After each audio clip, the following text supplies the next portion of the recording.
भारत के खिलाफ बोलना, पाकिस्तान की भाषा में बयान देना और कश्मीर को लेकर झूठ बोलना, तुर्की की सरकार पिछले कुछ सालों से यही स्क्रिप्ट दोहरा रही है और अब एक बार फिर तुर्की ने वही किया है जिसकी उसे आदत पड़ चुकी है। तुर्की के विदेश मंत्री हकन फिदान ने अपने ही संसद के अंदर खड़े होकर कश्मीर का मुद्दा उठाया और भारत पर सवाल उठाने की कोशिश की और ये बयान आया भी कब, जब वो अपने देश के विदेश मंत्रालय का बजट पेश कर रहे थे। यानी मुद्दा बजट का था, लेकिन तुर्की के मंत्री को पाकिस्तान की चिंता ज्यादा थी और कश्मीर के खिलाफ बोलना वो अपनी समझ के अनुसार सही मान रहे थे। ऐसे में सवाल यह है कि क्या तुर्की जानबूझकर भारत के मामलों में दखल दे रहा? क्या पाकिस्तान के कहने पर तुर्की कश्मीर मुद्दे को जिंदा रखने की कोशिश करता है और भारत इससे कैसे निपटेगा? आज का ये वीडियो इन्हीं सवालों का जवाब देने वाला है। दरअसल तुर्की के विदेश मंत्री हैं हकन फिदान, जिन्होंने बजट सेशन में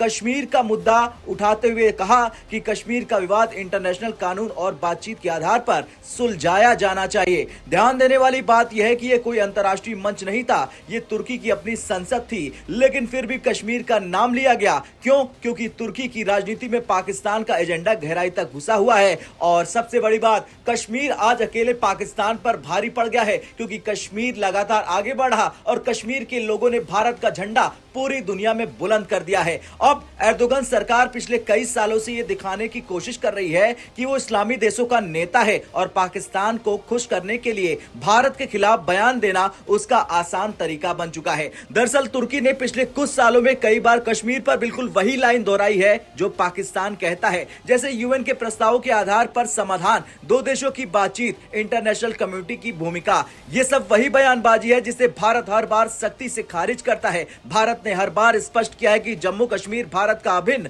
और अविभाज्य हिस्सा है, यह हमारा आंतरिक मुद्दा है और इसमें किसी भी बाहरी देश की दखल अंदाजी स्वीकार नहीं की जाएगी। लेकिन तुर्की हर बार भारत की संप्रभुता का अनादर करता है और पाकिस्तान के सुर में सुर मिलाता है। तुर्की शायद भूल गया कि आज का भारत 70 या 80 वाला भारत नहीं है, ये नया भारत है जो अपनी विदेश नीति में साफ और मजबूत स्टैंड रखता है। पाकिस्तान अगर दशकों से भारत से भिड़ता आ रहा है तो उसका नतीजा पूरी दुनिया देख रही है। न उसकी अर्थव्यवस्था बची, न इंटरनेशनल इमेज बची, न अंतर्राष्ट्रीय स्तर पर कोई सुनवाई होती है और अब वही रास्ता तुर्की भी पकड़ चुका है। कश्मीर मुद्दा उठाना कोई एक घटना नहीं है, दोनों देशों के रिश्ते पहले ही काफी खराब दौर में गुजर रहे हैं। खासतौर से ऑपरेशन सिंदूर के दौरान तुर्की ने खुलकर पाकिस्तान का समर्थन किया, पाकिस्तान को हथियार दिए भारत पर वार करने के लिए। ये वो समय था जब भारत बेहद संवेदनशील मिशन चला रहा था और तुर्की ने उस वक्त भी पाकिस्तान की तरफदारी की। यानी तुर्की लगातार दिखा रहा कि वो हिंद महासागर की राजनीति में पाकिस्तान के साथ खड़ा होना चाहता है, चाहे इसका असर भारत तुर्की रिश्तों पर कितना ही खराब क्यों न पड़े।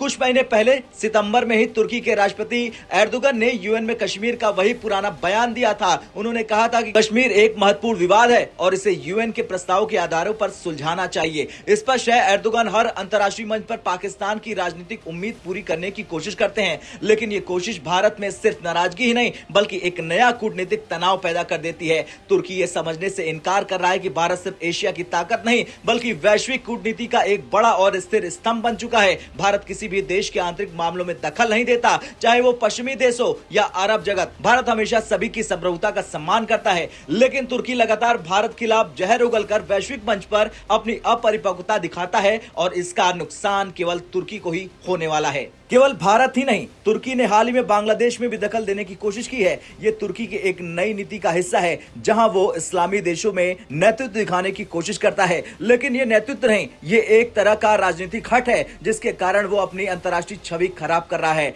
वैसे तुर्की का संसद में खड़े होकर कश्मीर का मुद्दा उठाना आने वाले दिनों में दोनों देशों के रिश्ते को और ज्यादा तनावपूर्ण बना सकता है। भारत अब तुर्की को चेतावनी वाले बयान देकर छोड़ने वाला देश नहीं है। न्यू इंडिया अपने हितों की रक्षा करना जानता है और दुनिया अब इसका सम्मान भी करती है। अगर तुर्की ने ये पाकिस्तान वाली लाइन नहीं छोड़ी तो भविष्य में कई तरह के कूटनीतिक, आर्थिक और सैन्य सहयोग प्रभावित हो सकते हैं। ऐसे में मैं आपसे एक सवाल पूछना चाहता हूं, क्या तुर्की वास्तव में पाकिस्तान के कहने पर भारत खिलाफ खड़ा हो रहा या फिर ये तुर्की की अपनी राजनीतिक रणनीति है? जो भी आपका कहना है कमेंट सेक्शन में कहकर जरूर बताएं। जय हिंद।